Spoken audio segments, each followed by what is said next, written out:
Lahore chairman Tehreek Insaf Imran Khan کا کہنا ہے کہ میں تو جیل چلا جاؤں گا، کیا یہ اس کا رد عمل برداشت کر لیں گے؟ اقوام متحدہ کے ادارے ورلڈ فوڈ پروگرام نے کہا ہے کہ شام میں فوری جنگ بندی کی جائے تاکہ امدادی کارروائیاں کی جا سکیں اور زلزلے سے متاثر لوگوں تک امداد پہنچائی جا سکے۔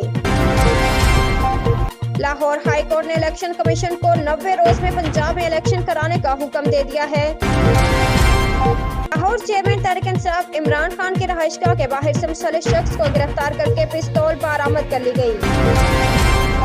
راولپنڈی بلوچستان میں سیکورٹی فورسز کے آپریشن کے دوران بارودی سرنگ کے دھماکے کے نتیجے میں میجر جواد اور کیپٹن صغیر شہید ہو گئے۔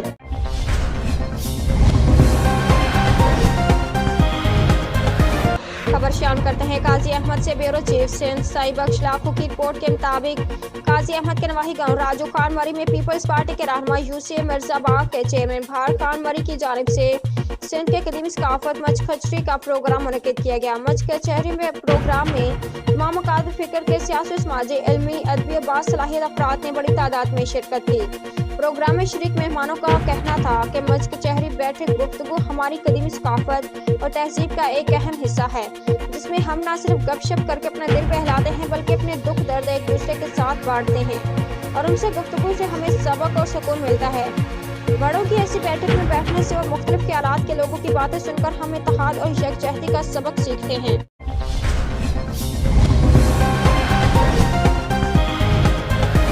کل رپورٹ فیض سندھی گاؤں احمد میاں سومرو کے پی پی ایچ آئی ہسپتال میں بابا فرید کی آنکھوں کی 4 فری کیمپ کا افتتاح سردار محمد میاں سومرو، رحیم جانو، مسز رحیم جانو اور باجی ملیحہ سومرو نے کیا۔ اس موقع پر پودوں کی شجرکاری کر کے پلانٹیشن کا بھی افتتاح کیا گیا۔ اس موقع پر سردار محمد میاں سومرو کا قریبی ساتھی اور کوارڈینیٹر بھاؤ بشیر احمد سومرو، حاجی سکندر علی سومرو نے آئے مہمانوں پر پھولوں کی پتیاں نچھاور کر کے مہمانوں کو پھولوں کے ہار پہنائے اور سندھ کی ثقافت اجرک کا تحفہ دے کر شاندار استقبال کیا۔ اس دوران پی پی ایچ آئی کے ڈسٹرکٹ آفیسر عبدالرؤف سومرو، میر شجاع اللہ پنہور، ارشاد احمد کلہوڑو، میر صابر خان کھوسو، حاجی غلام نبی رند، علی حسن تھیم مہمانوں میں شامل تھے، جبکہ حاجی گل حسن سومرو، ارسلان میمن، عزیز احمد چنو، حاجی سکندر علی سومرو، عبدالرحمان عطا محمد، صحافی نیاز احمد، حماد ایوب سومرو، صحافی حضور بخش سومرو، ذوالفقار عثمان سومرو اور دیگر نے مہمانوں پر پھولوں کی پتیاں نچھاور کر کے خوش آمدید کہا۔